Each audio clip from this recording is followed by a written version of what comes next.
Hey there, tequila peeps. Today we're going to take a look at a brand new tequila from Cascahuin. It is the Cascahuin Tahona Blanco. Right here on the Tequila Hombre. Coming up for you next.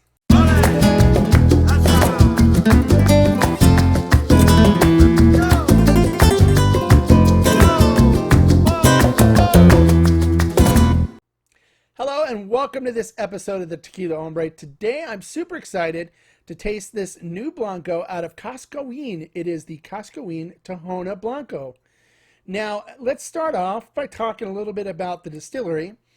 Cascahuin is located in El Arenal, Jalisco. It is in the area called Los Valles, or the Lowlands. It's pretty close to the city of Tequila itself. They have been in existence since 1904 and just have a tremendous reputation for making great tequilas. I have their extra añejo, and I'll do a review of that later. It's one of my favorite, one of my top extra añejos. And the products they pretty much make there are excellent.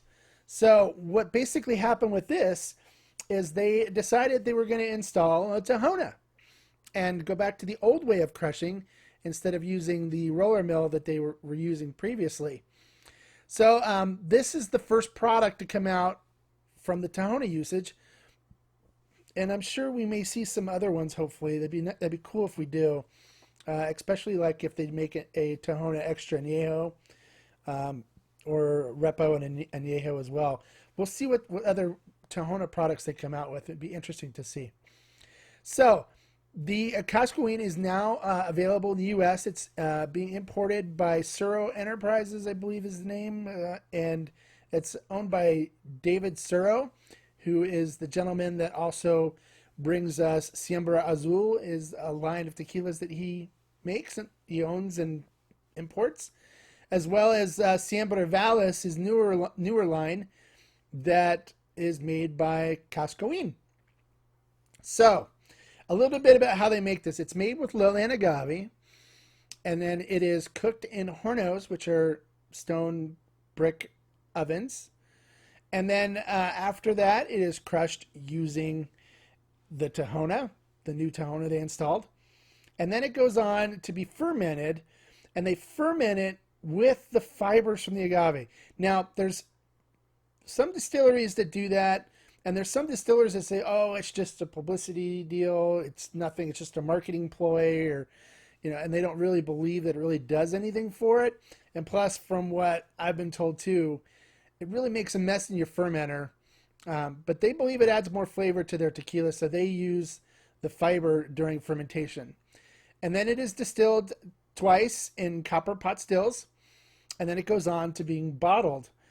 This one is bottled at 42% alcohol by volume, so it's 84 proof, where most of the other Blancos, unless it's a high proof Blanco, are normally bottled at 40% here for the U.S. market. Mexico, sometimes they do 38%. You can find them lower percentages if you buy the Mexican version. This particular bottle I did buy in Mexico, so it is, the labels and everything are in Spanish. So it is not the American import. But you can find the new bottles now. I believe Old Town has them in, and as well as you can start seeing them showing up in other stores throughout the U.S. So before we get on to the tasting, let's dive down and take a look at the bottle and see what the bottle looks like. All right, so diving down and taking a look into the bottle. At the top, it's got a little cap, a little ribbon that goes over the top of it. It says Cascahuin Tequila.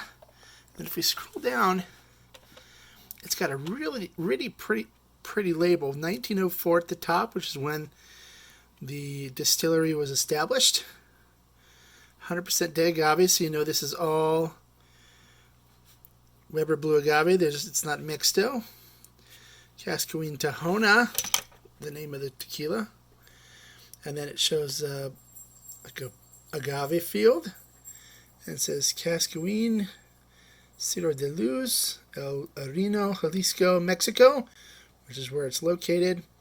The NOM on it is 1123 CRT. 42% alcohol by volume, 750 milliliters. Made in Mexico, produced and bottled for Tequila Cascahuin. This is in Spanish because this is actually the Mexican version. I bought this in Mexico.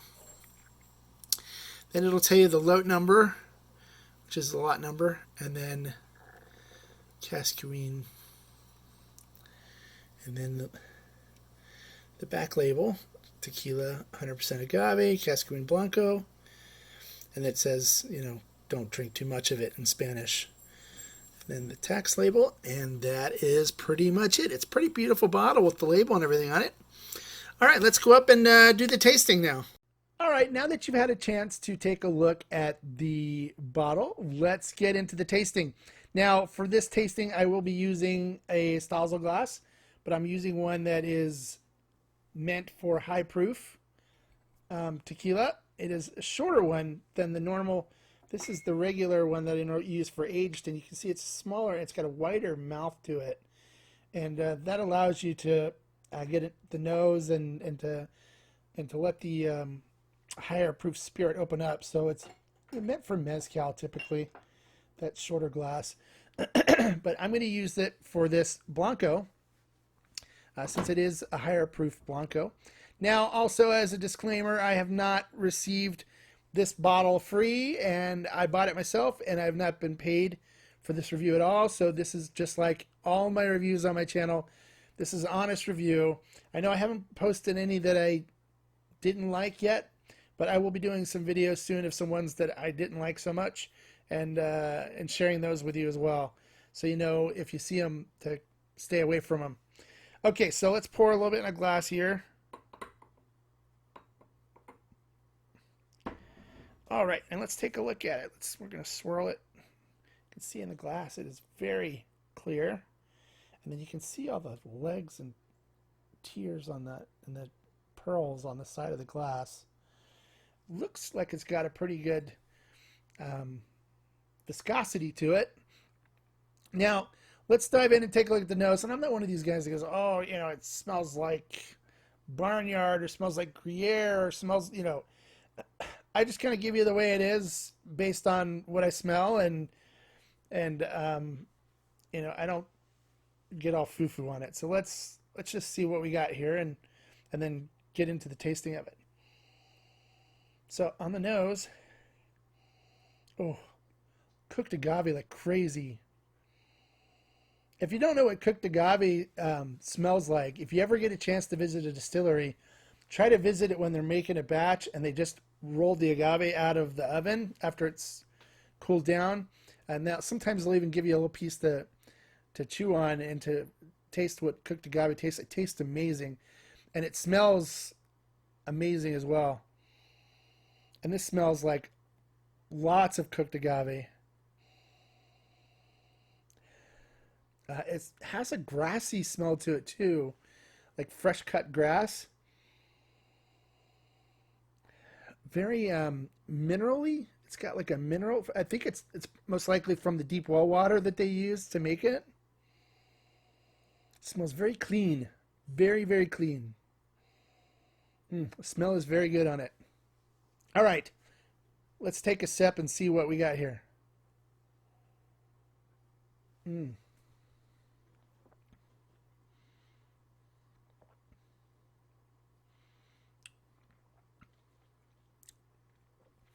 Has a very creamy mouthfeel to it. Loads of cooked agave. Right up front. Pepper. I'm getting pepper from it. It's definitely has a mineralness to it too from the water. It tastes really good.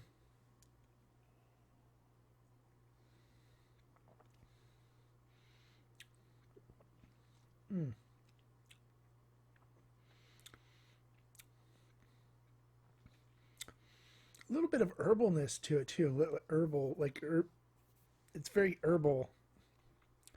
Like floral herbal.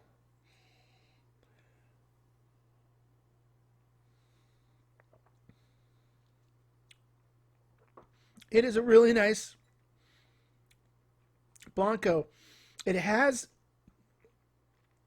probably medium heat to it too. And you get the cooked agave up front. And you get that mineralness like right in the middle. Like if you ever had really good mineral water, like fresh mineral water, like out of a well or out of a spring, it's got that mineral water taste to it in the middle. And then you get a little bit of like herbal flavors from it, and then it gets into a little more sweetness at the end, and it has a lingering heat.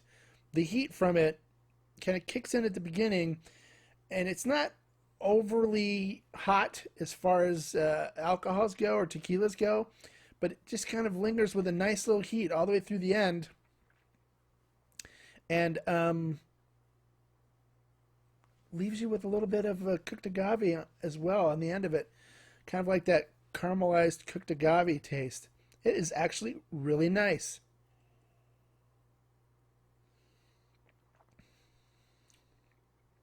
It is a very nice tequila. So what would I use this tequila for? This tequila would be a sipping tequila for me. If you put it in a margarita, it would make one heck of a margarita. It really would. But I don't think I would use this for margarita. I think I would just use this for sipping by itself. I like it neat. No ice, no water. Doesn't need any of that stuff. And just enjoy it that way. It is very nice, very enjoyable. I'm glad I bought it. I'm glad I have it. And if you said, hey, Tequila Hombre, should I buy some? Definitely. Yes, it's very good. So there you have it. There's our review. If you've tried it, I'd love to hear what you think and what your tasting notes are. Please post them below and let me know what you think. I'll also put a link for some places where you can buy it in the description below as well. And that's pretty much it. So don't forget to subscribe. We got some more reviews coming up here soon as well. And that's it. Only thing I could end with is what I normally do, and that is life is too short to drink bad tequila. Salud.